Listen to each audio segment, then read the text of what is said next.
الحمد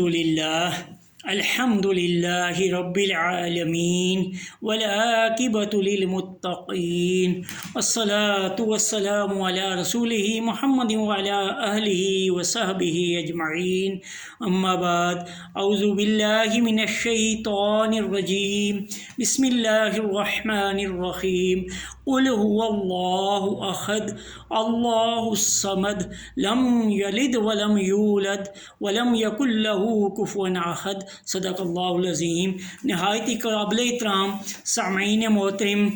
آج کی میری گفتگو کا موضوع ہے قرآن مجید کی آخری 10 صورتوں کا اجمالی جائزہ۔ تو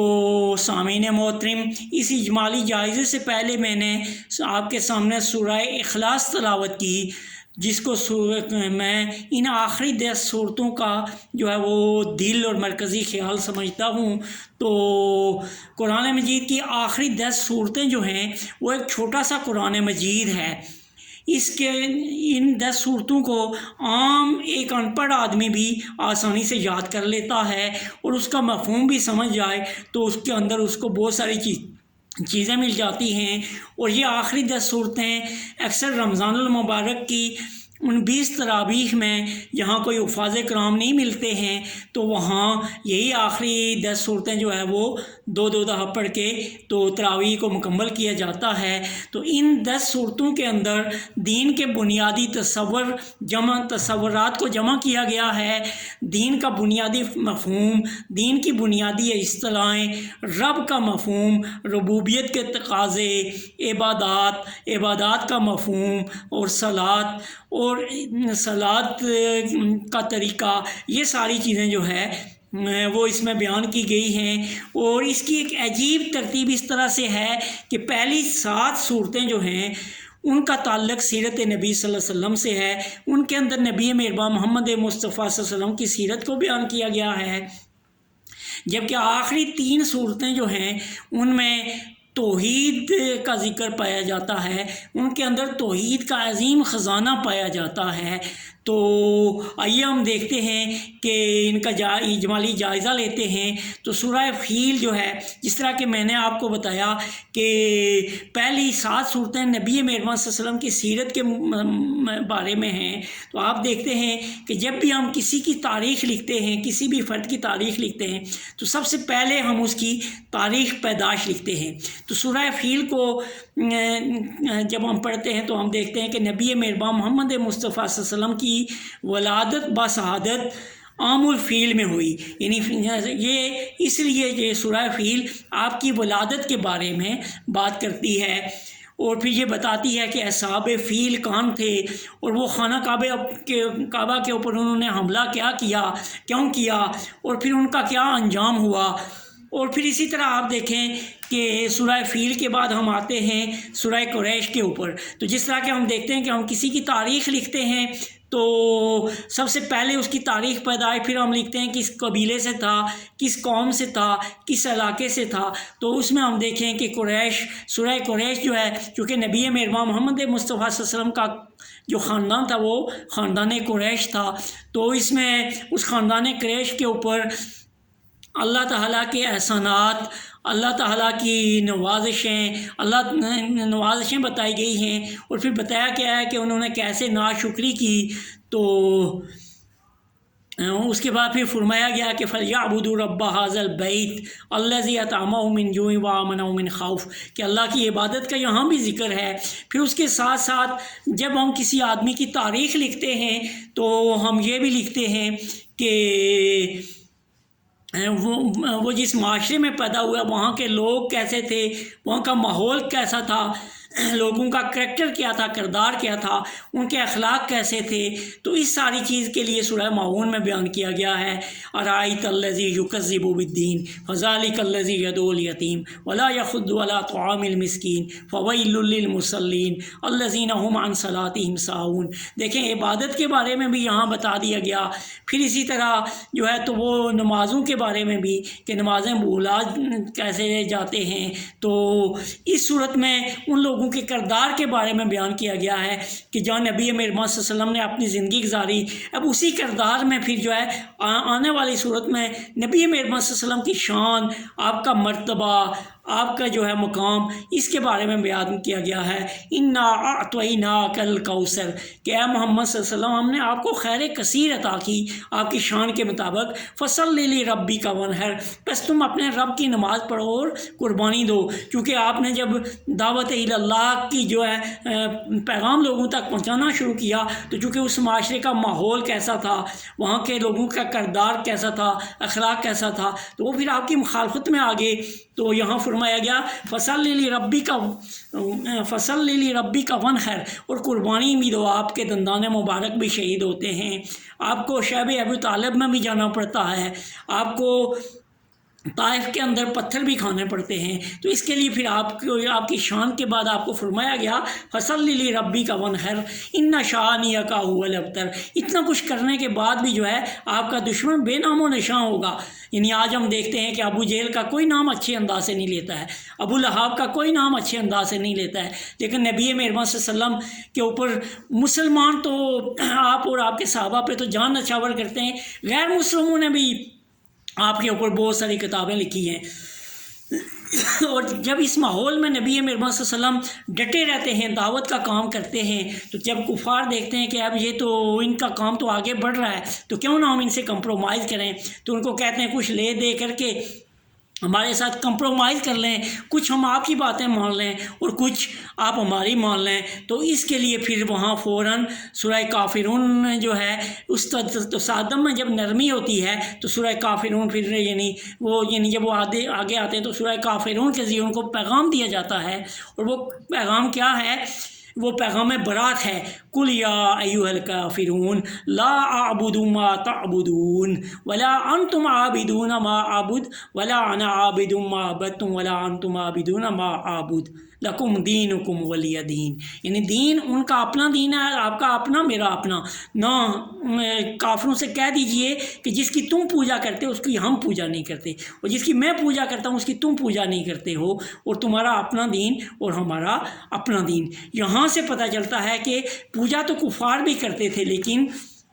انہوں نے بہت سارے جو ہے نا شرک، اللہ کے ساتھ شریک لوگوں کو ٹھہرایا ہوا تھا۔ تو یہاں فوراً کیا ہوا کہ وہ برات، اعلان برات ہو جاتا ہے، اور اس کے بعد جو آگے والی دو صورتیں آتی ہیں وہ سورہ بنی اسرائیل کی اس آیت کا جو ہے مصداق کامل ہیں۔ وہ کیا ہے؟ جاء الحق وزاحق الباطل۔ پہلے آپ کو خوشخبری دی جاتی ہے فتح اور نصرت کی، اذا جاء نصر اللہ والفتح ورأیت الناس يدخلون فی دین اللہ افواجا فسبح بحمد ربک واستغفر انہ کان توابا۔ تو یہ دیکھیں کہ یہاں وہ جاء الحق آ گیا کہ اذا جاء نصر اللہ والفتح ورأیت الناس يدخلون فی دین اللہ افواجا۔ گروہ کے گروہ لوگ، جب آپ کو فتح حاصل ہو گئی ہے، یعنی یہ آپ کو فتح مکہ سے پہلے یہ خوشخبری سنائی دی گئی۔ اور دوسرا حصہ اس کا کیا ہے؟ دوسری صورت جو اس کے ساتھ ہے جاء وزاحق الباطل، یعنی آپ دیکھیں کہ جب نبی مہربان صلی اللہ علیہ وسلم نے اس دعوت کا آغاز کیا تو آپ کے سارے وہاں لوگ دشمن ہو گئے۔ آپ کا سگا چچا تھا ابو لہاب، وہ آپ کا یعنی سگا قریب ترین آدمی تھا، اور اسی طرح آپ کے فیملی کا سب سے قریب ترین آدمی تھا، اور اسی طرح لیکن وہ بدترین آدمی آپ کا مخالف ترین اور بدترین اور سب سے جو ہے نا گرا ہوا تھا۔ تو اس کے لیے پھر فرمایا گیا تبت یدا ابی لہب وتب، تباہ ہو گیا ابو لہب، اس کے ہاتھ پاؤں ٹوٹ گئے، ما اغنی عنہ مالہ وما کسب، اس کا وہ مال اس کے کام نہیں آیا۔ وہ خالی اکیلا ہی نبی مہربان صلی اللہ علیہ وسلم کی مخالفت نہیں کرتا تھا، اپنی بیوی کو بھی، اس کی بیوی جو تھی ام جمیلہ، نبی مہربان صلی اللہ علیہ وسلم کے راستے میں کانٹے بچھاتی تھی، اس کے لیے بھی پھر وعید سنائی گئی وامرأتہ حمالۃ الحطب فی جیدہا حبل من مسد، اس کو جو ہے اس کی مونچھوں کے ساتھ جو ہے نا رسی بنا کے اس کی باندھ دیا گیا، اس طرح کی جو ہے نا اس کے لیے فرمایا گیا۔ تو ان کے اندر آپ دیکھیں کہ سورہ کافرون جو ہے اس کے بعد یعنی برات کے بعد جاء الحق و زاق الباطل، یعنی یہ چیزیں دو ہونے کے بعد فوراً سورہ اخلاص آ گئی ہے جو خالص توحید جس کے اندر بیان کی گئی ہے۔ اور اس کے ساتھ ساتھ پھر جب توحید آ گئی تو یہ کیوں نازل ہوئی کہ جب نبی مہربان صلی اللہ علیہ وسلم نے ان کو کہا کہ لا اعبد ما تعبدون ولا انتم عابدون ما اعبد، تو پھر وہ پوچھنے لگے کہ آپ کس کو پوچھتے ہیں، کون ہے آپ کا رب، اس کا نسب نامہ کیا ہے، وہ کہاں کیسا ہے، وہ کدھر ہے۔ اور پھر اس کے بعد پھر یہ صورت نازل ہوتی ہے، تو یہ بھی جو منفرد صورت ہے قرآن مجید کی، قل هو اللہ احد، کہہ دیجئے کہ اللہ ایک ہے، اللہ الصمد، کہ اللہ بے نیاز ہے، لم یلد ولم یولد، نہ اس سے کوئی جنا گیا نہ اس نے کسی کو جنا، ولم یکن لہ کفوا احد، تو اور اس کا کوئی ہمسر نہیں، اس کے کوئی برابر نہیں، ہم پلہ کوئی نہیں۔ تو جب یہ آیات دو نازل ہوئی، یہ آیت نازل ہوئی، تو اس میں جو کہا گیا ہے اللہ الصمد، اللہ بے نیاز ہے، اس کو کسی چیز کی ضرورت نہیں ہے، تو ہم اس کی پناہ میں آتے ہیں، اللہ الصمد پناہ دینے والا ہے۔ تو پھر ساتھ معوذتین نازل ہو گئی، یہ معوذتین یہ بھی اللہ کی توحید بیان کی کرتی ہیں، جیسے پھر تعوذ ہم نے کہی نا، تو پھر اللہ الصمد، اللہ سے پناہ مانگی، تو اللہ نے کہا کل اعوذ برب الفلق، رب فلق سے پناہ مانگتے ہیں، من شر ما خلق، ہر ایک اس شر سے جو اس نے تخلیق کی ہے، من شر ما خلق ومن شر غاسق اذا وقب، اور اس رات کی جب وہ چھا جاتی ہے، ومن شر النفاثات فی العقد، اور وہ جو پھونکے مار کے یعنی عقد کے گانٹے مار کے پھونکے مارتی ہیں، یعنی تمام چیزوں سے اس سے پناہ مانگی۔ اور پھر قل اعوذ برب الناس ملک الناس الہ الناس من شر الوسواس، وسوسے شیاطین جن و انس جو ڈالتے ہیں، اس سب سے یہ پناہ مانگی گئی ہے۔ تو اس طرح ہم دیکھتے ہیں کہ ان صورتوں کے اندر جوڑے کس طرح ہیں، تو سورہ فیل اور سورہ قریش جو ہے، ایک میں نبی مہربان صلی اللہ علیہ وسلم کی ولادت کے بارے میں، اور دوسرا آپ کے خاندانی نسب و خاندان اور قبیلے کے بارے میں بتایا گیا۔ اور پھر اسی طرح اگلی دو صورتیں ہیں سورہ معاون میں اس لوگوں کے کردار کے بارے میں، اور وہیں اس کردار میں نبی مہربان صلی اللہ علیہ وسلم کے مقام کے بارے میں بتایا گیا۔ اور ان دو کے بعد جو آگے والی صورت ہے اس کو ہم کہتے ہیں سورہ کافرون، یہ ایک منفرد ہے، اس کا جوڑا نہیں ہے، اس میں وہ توحید اللہ رب العالمین کی عبادت اور وہ چیز بتائی گئی، اور ان مشرکین سے برات کا بتایا گیا۔ اس کے پھر آگے جو دو صورتیں ہیں جاء الحق و زاق الباطل کو بیان کرتی ہیں۔ پھر اس کے بعد سورہ اخلاص آ گئی جس میں اپنے رب کی وہ تعریف، اپنے رب کا وہ شناخت، وہ چیز بتائی گئی، اور پھر آگے دو معوذتین۔ تو یہاں جو ہے یہ آخری جو 5 صورتیں ہیں، تو آخری جو 6 صورتیں ان کو سہ سورہ بھی کہتے ہیں۔ تو ان میں کافرون جو ہے وہ اوپر ہے، وہ پریزائڈنگ پوزیشن پہ ہے، اس کے نیچے جو ہیں نصر اور لہاب ہیں۔ اور اسی طرح سورہ اخلاص قل هو اللہ احد پریزائڈنگ پوزیشن پہ ہے، اور اس کے نیچے معوذتین ہیں۔ تو یہ ان کا ایک گہرا ربط ہے آپس میں۔ تو اسی لیے نبی مہربان صلی اللہ علیہ وسلم کا یہ معمول ہوتا تھا کہ فجر کی جو ہے سنتوں میں وہ سورہ کافرون اور سورہ اخلاص پڑھا کرتے تھے، اور پھر آپ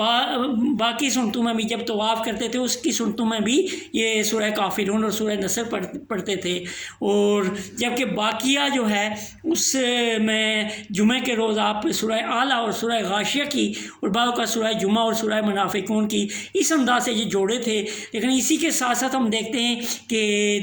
دو یہ منفرد صورتیں ہیں۔ پھر اسی طرح سورہ یاسین ہے، وہ منفرد ہے، اس کا کوئی جوڑا نہیں ہے۔ اس میں آپ دیکھیں اس کے پیچھے جو ہے 10 مکی صورتیں اور آگے 10 مدنی صورتیں اور درمیان میں، اور اسی لیے اس کو قرآن مجید کا دل بھی کہتے ہیں۔ تو اب ان تمام 10 صورتوں کے اندر ہم جس طرح میں نے کہا کہ یہ ایک چھوٹا سا قرآن ہے، ان کو میں اور آپ اگر سمجھیں گے تو ہمیں اس میں سے بہت ساری چیزیں ملتی ہیں۔ اب ہم دیکھتے ہیں کہ سورہ اخلاص اور سورہ کافرون کا آپس میں ایک بہت گہری مناسبت ہے، ایک گہرا ربط ہے۔ تو ان دونوں کے بہت سارے نام مشترکہ بھی ہیں، جیسے اخلاص، سورہ کافرون کو بھی سورہ اخلاص کہتے ہیں، بہت سارے لوگوں کو اس کا شاید نہیں پتہ ہے۔ پھر اسی طرح ان دونوں کو مکشت شاہ بھی کہتے ہیں، معبود بھی کہتے ہیں ان دونوں کو۔ اور اسی طرح سورہ اخلاص کے ناموں میں جو ہے تو وہ التجرید بھی آتا ہے، یہ مجرد کرتی ہے یعنی، اور اسی طرح التوحید بھی ہے، التفرید بھی ہے یعنی انفرادی یا مفرد کے بارے میں بات کرتی ہے، اسی طرح صفات العال بھی اس کا نام ہے۔ تو یہ سورہ اخلاص جو ہے یہ ان 10 صورتوں کا دل ہے۔ اور کیوں دل ہے کہ اس کی میں نے بہت ساری آپ کو مثالیں بھی پیش کروں تو اس صورت کو اکثر لوگ یہ کہتے ہیں کہ یہ مکی بھی ہے اور مدنی بھی ہے، تو اب یعنی اکثر لوگ پھر یہی سمجھتے ہیں کہ شاید یہ مکہ میں یہ 2 دفعہ نازل ہوئی ہے، حالانکہ ایسی بات نہیں ہے۔ تو اس کی مثال سید ابو الاعلیٰ مودودی رحمۃ اللہ علیہ نے اپنی کتاب عظیم شاہکار تفسیر جو ہے وہ تفہیم القرآن میں سورہ اخلاص کا مقدمہ لکھتے ہوئے بڑی عظیم بات لکھی ہے۔ تو سید ابو الاعلیٰ مودودی رحمۃ اللہ علیہ نے اس کو اس انداز سے بیان فرمایا ہے کہ یہ جو ہے تو یہ ہے تو سورت جو ہے وہ مکی ہے، لیکن اس کو مدنی اس لیے تصور کرتے ہیں کہ جب یہ نازل ہوئی تھی تو نبی مہربان محمد مصطفیٰ صلی اللہ علیہ وسلم کے دور میں قرآن کتابی شکل میں نہیں تھا۔ تو ابتدا میں جب کفار مکہ نے اور یعنی مشرکین نے اللہ رب العالمین کا تعارف پوچھا، یہ اسی وقت نازل ہوئی تھی، لیکن اب یہ تھا کہ جب مدینہ میں یہودی بھی آپ سے سوال کرتے تو آپ یہی تلاوت کرتے قل هو اللہ احد، اور بہت سارے ایسے صحابہ اکرام بھی تھے جن کو پورا قرآن اس طرح سے ازبر نہیں تھا، تو وہ اب یہ سمجھتے تھے کہ یہ بس ابھی نازل ہوئی ہے، اور اس لیے اس کو اکثر مدنی صورت بھی تصور کر رہے تھے۔ لیکن اس کی مثال سید ابو الاعلیٰ مودودی رحمۃ اللہ علیہ نے اس طرح دی کہ جب نبی مہربان محمد مصطفیٰ صلی اللہ علیہ وسلم کا وصال ہوا تو اس وقت حضرت عمر رضی اللہ تعالیٰ عنہ جو کہ قرآن کے ایک بہت بڑے عالم تھے اور بہت بڑے مفکر تھے، اور قرآن کے اوپر ان کو پورا عبور تھا، تو لیکن آپ نے کیا کیا کہ تلوار لے کے نکال کے بیٹھ گئے کہ جو بھی کہے گا کہ محمد صلی اللہ علیہ وسلم کا وصال ہو گیا میں اس کی گردن اڑا دوں گا۔ تو اس وقت ایک آواز ابھری، وہ نبی مہربان صلی اللہ علیہ وسلم کے یار غار اور عظیم صحابی حضرت ابو بکر صدیق رضی اللہ تعالیٰ عنہ نے وہ تاریخی آیت پڑھی، ما کان محمد ابا احد من رجالکم ولکن رسول و خاتم النبیین، کہ محمد صلی اللہ علیہ وسلم آپ میں سے کسی مرد کے باپ نہیں ہیں اور وہ نبی آخر الزمان اور خاتم النبیین ہیں۔ اگر کیا وہ مرد جو ہے کیا وہ ان کا وصال ہو جائے یا ان کو قتل کیا جائے تو تم دین سے پھر جاؤ گے؟ اللہ تو ایک ہے، اللہ نے باقی رہنا ہے، باقی تو ساری چیزیں فنا ہونی ہیں۔ جب حضرت عمر رضی اللہ تعالیٰ عنہ فرماتے ہیں کہ میں نے جب آیات یہ سنی تو مجھے گمان ہوا کہ یہ آیات تو ابھی نازل ہو رہی ہیں۔ اسی طرح جو ہے ان صحابہ کرام کا جو ہے وہ گمان یہ ہو رہا تھا، وہ جب سنتے تو کہ ابھی یہ نازل ہو رہی ہیں، اس لیے ان کے ذہن میں تھا کہ یہ جو ہے تو مدنی صورت بھی ہے اور مکی بھی ہے۔ تو اس کی سید ابو الاعلیٰ مودودی رحمۃ اللہ علیہ نے بہت اس کا حق ادا کر دیا یہ چیز بیان کر کے، اور اس کے ساتھ ساتھ اگر میں اور آپ دیکھیں تو یہ صورت اس لیے بھی مکی صورت ہے کہ آپ کو پتہ ہے کہ ابتدائی دعوت میں زیادہ تر اکثریت غلاموں کی تھی، اور نبی مہربان صلی اللہ علیہ وسلم کے عاشق رسول ایک صحابی عظیم صحابی حضرت بلال رضی اللہ تعالیٰ عنہ نے بھی ابتدا میں اسلام قبول کیا، اور آپ کا غلام جو آپ کا جو آقا تھا امیہ بن خلف، وہ آپ کے اوپر اتنا پھر تشدد کرتا کہ آپ کو تپتی ہوئی دھوپ میں تپتی ہوئی ریت پہ لٹاتا اور آپ کے سینے کے اوپر بھاری پتھر کی سل رکھ دیتا۔ تو اس وقت نبی مہربان صلی اللہ علیہ وسلم کے عظیم صحابی کے منہ پہ جو زبان پہ جو الفاظ ہوتے تھے احد احد احد احد احد احد، یعنی وہ تعلق باللہ، وہ آیت کیونکہ قل هو اللہ احد کہہ دیجیے اللہ ایک ہے، اسی اللہ سے پھر وہ لو لگا رہے تھے۔ تو اس سے معلوم ہوا کہ یہ مکی صورت ہے، کیونکہ مکہ میں نازل ہوئی ہے، اس لیے جو ہے تو حضرت بلال رضی اللہ تعالیٰ عنہ کے اس وقت زبان پہ یہ الفاظ تھے احد احد احد۔ تو اس کے ساتھ ساتھ اس صورت کی جو ہے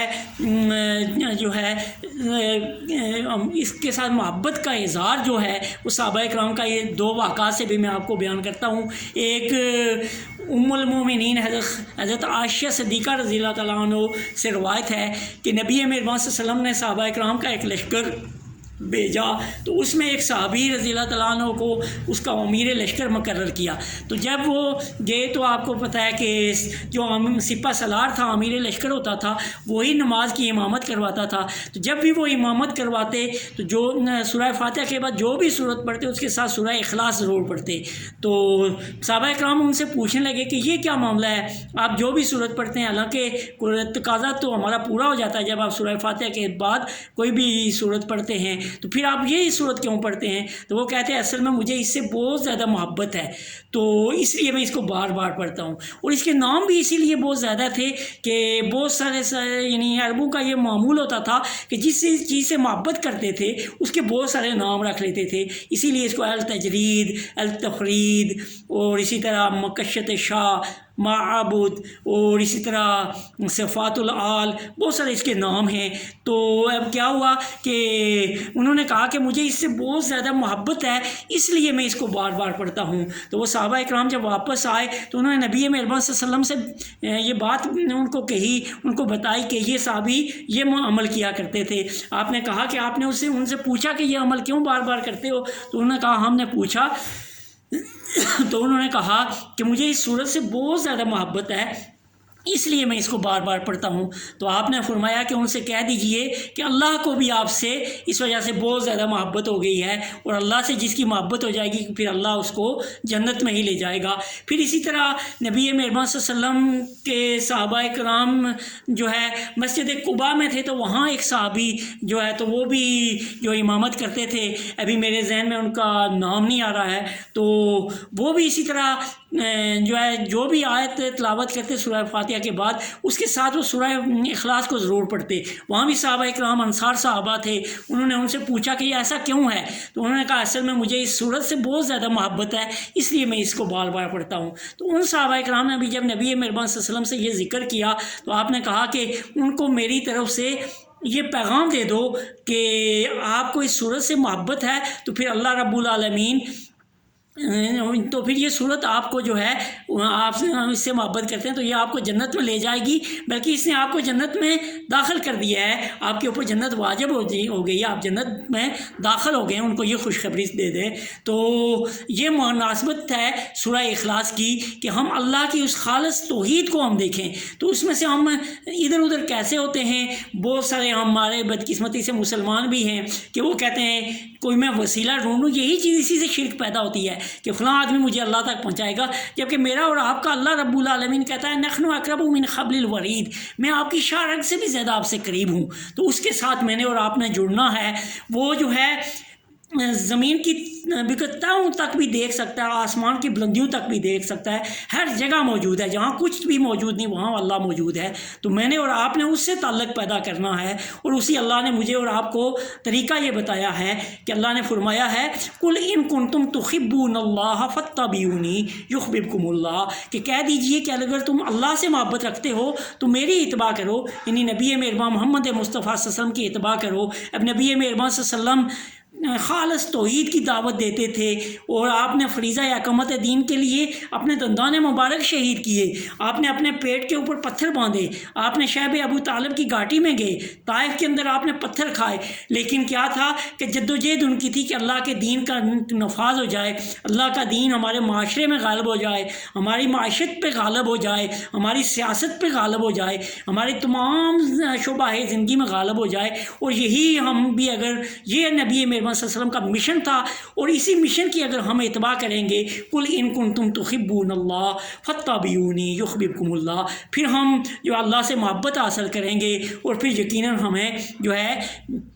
اللہ کے اس دین کا جو ہے فہم بھی حاصل ہوگا، اس دین کے نفاذ اور اقامت دین کی جدوجہد بھی کرنے کی سعادت حاصل ہوگی۔ اللہ رب العالمین سے دعا ہے کہ وہ ہمیں قرآن عظیم کو سمجھنے، اس کے پیغام کے مطابق اپنی زندگی گزارنے اور عملی زندگی میں اس کو بھرپور انداز سے اس کو گزارنے میں ہماری مدد فرمائے۔ وآخر دعوانا ان الحمد للہ رب العالمین۔